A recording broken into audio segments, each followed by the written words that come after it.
By 326 BCE, Alexander of Macedon had achieved the impossible. Still in his 20s, he had dismantled the mighty Persian Empire and hadn't lost a single battle. He was backed by a highly experienced, battle-hardened military machine, universally feared as the most lethal force on Earth. Now they stood at the northwestern edge of the Indian subcontinent. To the Macedonians, this was just the next stop on their map, another swift conquest waiting to happen. But a lifetime of unbroken victories creates a dangerous psychological state. That absolute belief in their own invincibility blinded them to the fact that they were about to hit a massive, unforgiving physical wall. That wall was the Hydaspes River.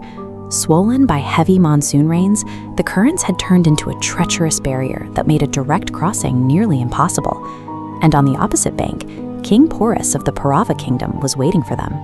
He commanded a fiercely loyal force of 30,000 infantry and heavy chariots stationed at all the main fording points. But Porus also possessed a terrifying psychological weapon, an impenetrable, living wall of 200 heavily armored war elephants lined up along the muddy banks. Wading slowly through a swollen river directly into an elephant charge would be a death sentence. But for an undefeated king like Alexander, turning back simply wasn't an option. Crossing the Hydaspes meant pivoting away from the brute force that had won the Persian Empire, forcing Alexander into a long-game strategy of deception. For days, Alexander launched a psychological warfare campaign. He marched his troops up and down the western bank, keeping campfires blazing, shouting battle cries, and making deliberate, chaotic noise every night. After weeks of reacting to these false alarms, the Indian scouts on the other side grew lax. They were conditioned to ignore the nighttime commotion, lowering their guard. Alexander exploited this by leading a decoy force at the main camp, while leading a select strike force 27 kilometers upstream under cover of darkness. Masked by a thunderstorm, they braved the swollen river using boats, rafts, and floats made from animal hides. By dawn, they had established a foothold on the far bank. Alexander had neutralized the river's entire defensive advantage, forcing Porus to pivot and fight an enemy that had suddenly appeared behind his lines. But the heavy overnight rain had turned the battlefield into deep, soft mud. When Porus sent his heavy chariots to intercept the Macedonians, their wheels sank. The soggy ground also prevented the Indian archers from firmly anchoring their massive longbows, neutralizing their range.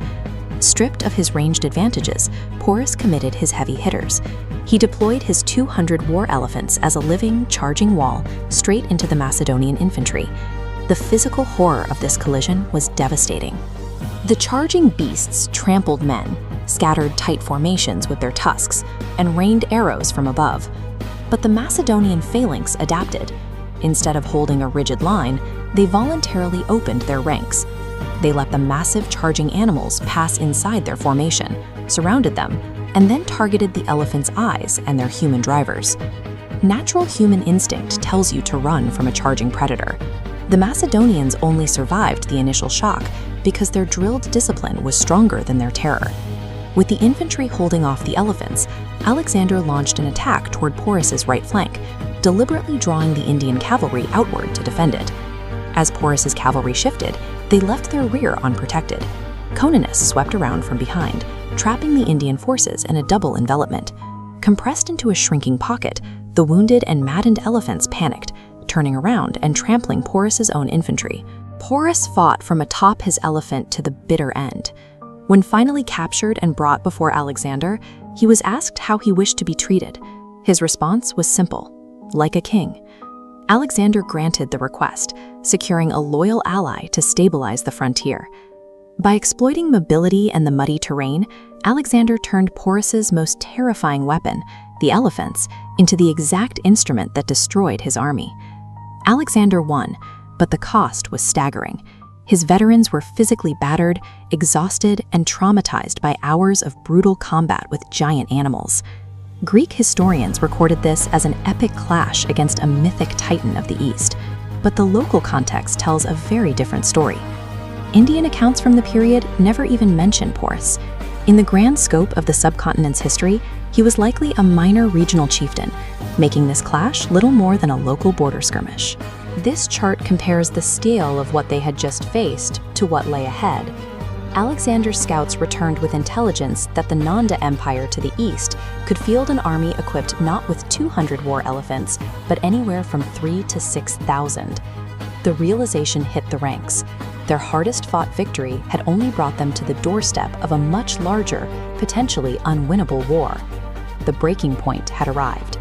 On the banks of the river, the Macedonian army staged a mutiny.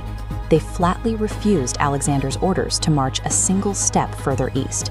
For the first time in his life, the invincible conqueror was forced to concede. He ordered the retreat, establishing the Hydaspes as the absolute eastern limit of the Macedonian Empire.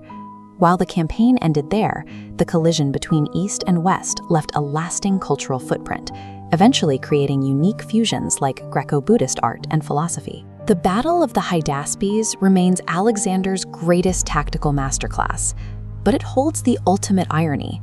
It was the exact moment a man who wanted to conquer the world was broken by the limits of human endurance.